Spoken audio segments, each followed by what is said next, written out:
Hi everyone, welcome back to Login Helps. In today's video, I'm gonna show you how to log into Legacy credit card account. Watch the video till the end and don't forget to subscribe to our channel if you've not yet. Also, press the notification bell icon so that YouTube will notify you whenever we post a new video.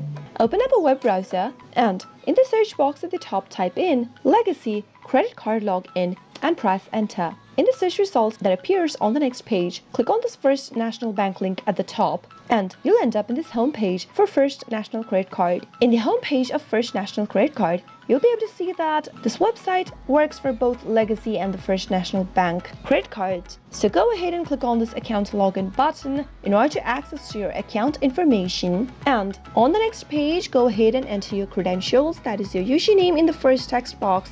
Make sure to type in a valid username and then head over to the password field and type in your password.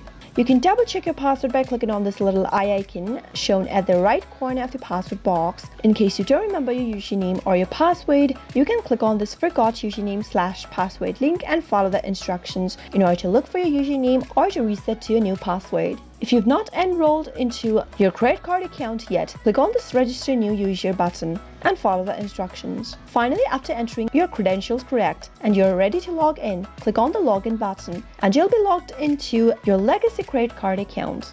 I hope the tutorial was helpful to you. If it was, go ahead and give us a thumbs up, comment down below in the comment box if you have a question or a feedback for us. I'll soon be back with more tutorial videos like this. Thank you for watching.